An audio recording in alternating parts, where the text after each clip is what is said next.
Well, he has the potential to be a bit of a surprise package, a mystery man in many regards, Heber Rondon, who didn't take up boxing until he was into his 30s. He's been cramming an awful lot of experience into a short space of time. 9 fights in 2018, another 9 in 2019 as well. Obviously, the COVID global pandemic has curtailed that growth spurt in terms of his experience. He had a couple of fights, though, still, despite that, last year, which takes him to 20-0. By and large, he's been taking on debutants, inexperienced rivals, and those with losing records. He is very much out of the frying pan into the fire tonight against a talented amateur now making his way in the game. What to expect from Rondon, we're about to find out. And now time to welcome into the ring for the first time this evening, the champion all the way from Kazakhstan, KULAХМЕT.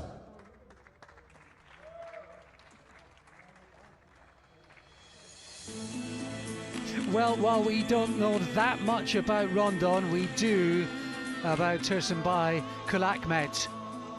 He was a World Championship bronze medalist as an amateur a couple of years ago in the elite game, and now as a pro he has raced to 2-0. He's got an attractive style, he's got an aggressive come forward streak. I think a little bit of fire in his belly, and I think attitude in his game to KULAХMET.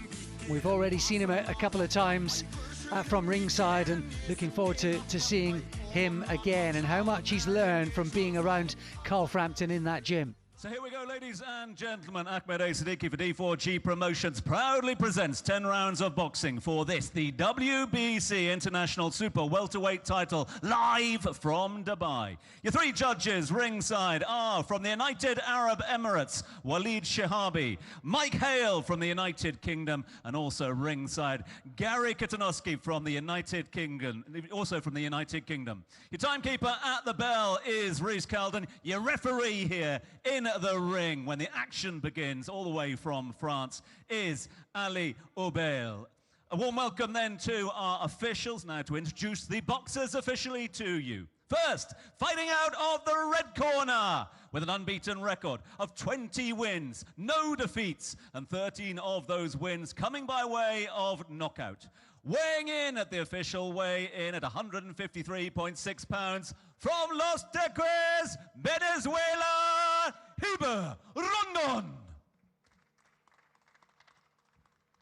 His opponent fighting out of the blue corner for you this evening with an unbeaten record of 2 wins, no defeats, with one of those coming by knockout. Weighing in at 153.6 pounds, the reigning, the defending WBC International Super Welterweight Champion from Kizilordar in Kazakhstan, Tursunbay KULAХMЕT. We'll now call on the referee to give his initial and final instructions to the boxers.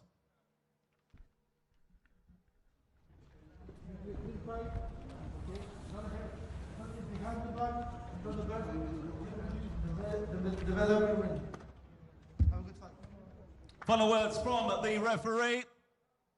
Final thoughts ahead of the big fight. We are seconds out for the first fight of the night.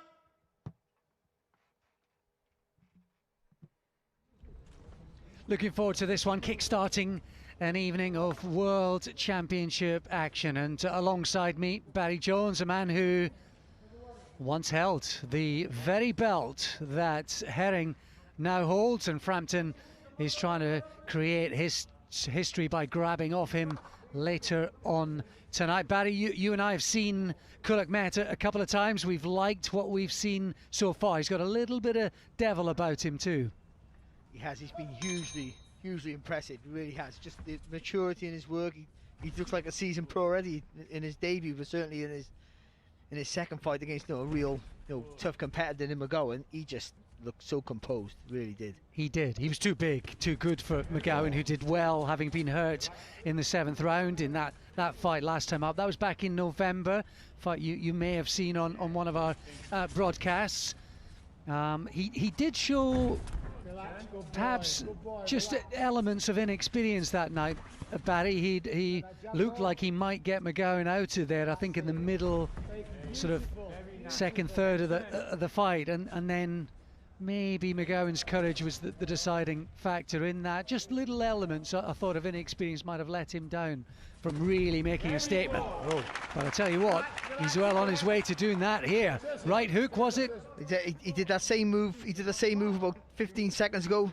Feinted with the jab, jumped in with the right hook, lead right hook, dropped him. Tell you what, this guy very late in getting back up, Rondon. And he's looking a bit... Oh, my goodness me!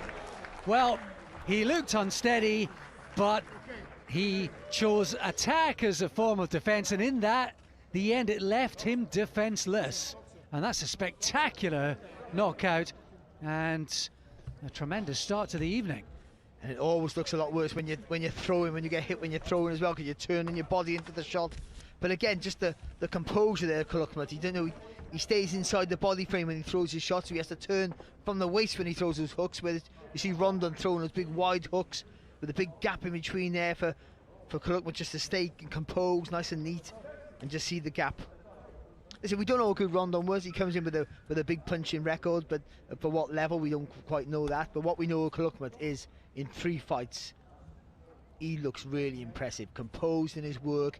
You know, can outbox real tough guys like McGowan, and you know, McGowan will want to say this, and beats him up for 10 rounds. Great composure and a lovely shot to finish it. Really lovely punch. Yeah, he's shown so far in his career he's got a little bit about him, that little sort of mental attitude and approach to go along with the technique.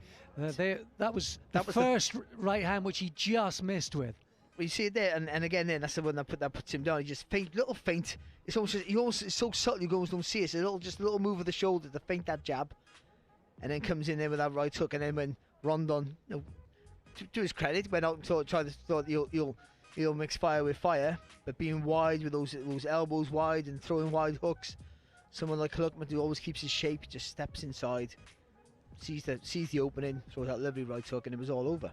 Well, he was slow getting to his feet after the first right hook landed, and I must admit I thought he was going to be counted out. The referee let him get back to his feet and then commence, and then he chose to fight head on, meet fire with fire, and those were the wrong tactics for a clinical technician like КУЛАХМЕT. But also, he goes in with, you know, he's knocked all other people out. 13 was it, maybe out of 20 wins. So he fancies that if he can hit you, he can hurt you.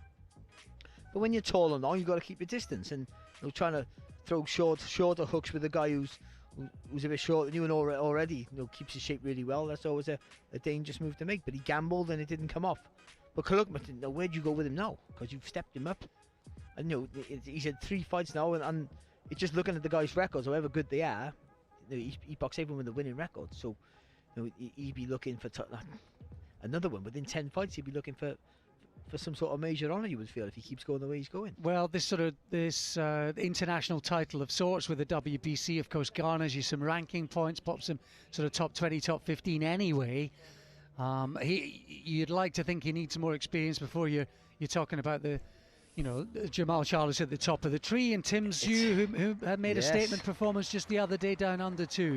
You'd like to think, even with his amateur experience, he wants more seasoning before he gets there. I don't think they do. I think they want to rush him there. I think it is, but as you said, there's a note of caution. It's a really difficult weight. It really is. So the first fight of the night has come to a conclusion after 1 minute and 40 seconds of the first round. A win by knockout, win by KO, and still the reigning and defending WBC International Super Welterweight Champion from Kazakhstan, Tursunboy КУЛАХМЕT.